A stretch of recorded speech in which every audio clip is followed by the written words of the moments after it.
Hello everyone! So, may panibago akong ibebenta. Okay? Sana magustuhan ninyo. Pwede nyong isend sa GCash dyan sa Pinas para ako na ang mag-send sa inyo. Okay?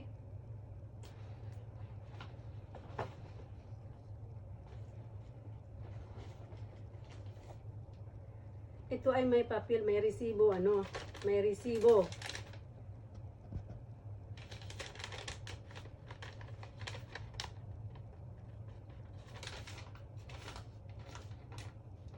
Ang resibo niya is under my name. Okay? Kasi ako ang bumili dito. Tapos,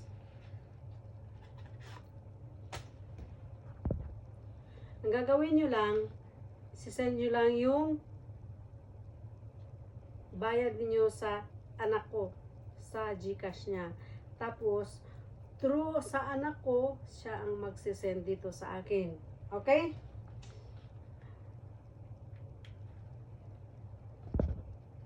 Ito ay earring.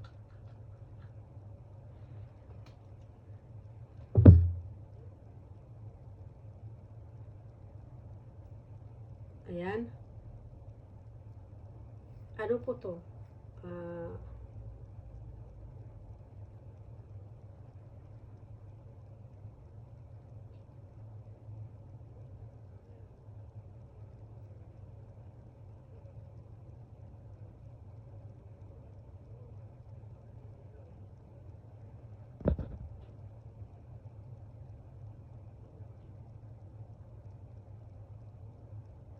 $21K.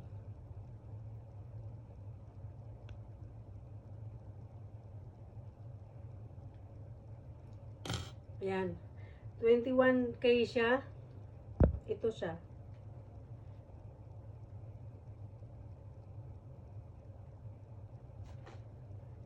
So, kung isukat natin, parang ano siya.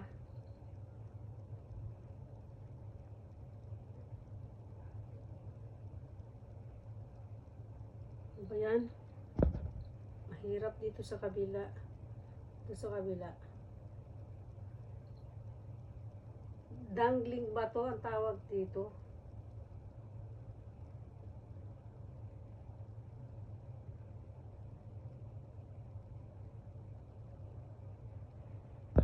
Yan.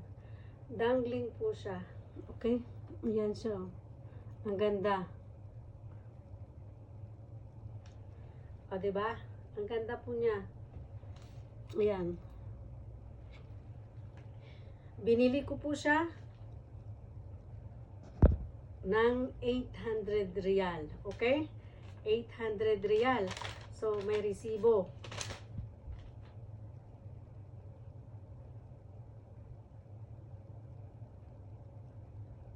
So, ang 800 real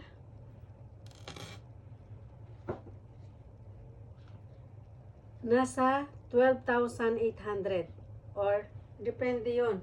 Kasi nung value nung pera na binili ko sa isang real is nasa 16 okay, or 16, hindi ko alam kung 16 pa dito, basta nasa 16. Kung bumaba ngayon, hindi po pwedeng bababa ang kasi ang gold napakataas ngayon. So, 21K. Sinong interesado?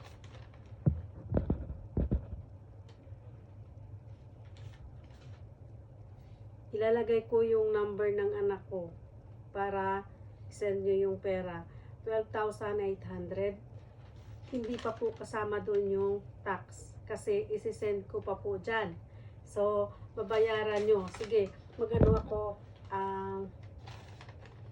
15,800. Okay? Last price. 15,800. May resibo. Okay? Kasi, kayo pa po ang magbabayad ng padala. Halimbawa, ko. Hindi po yun sa akin manggagaling sa inyo po. Okay? Shipping. Okay? So, ayan.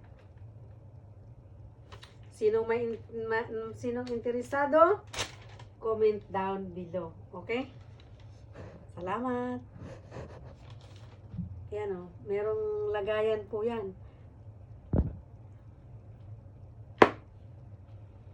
Merong bag kung saan ko nabili. Okay?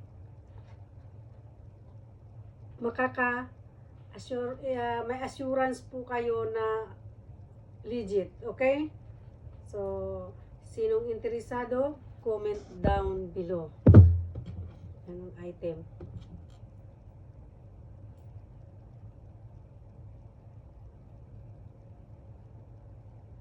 Thank you.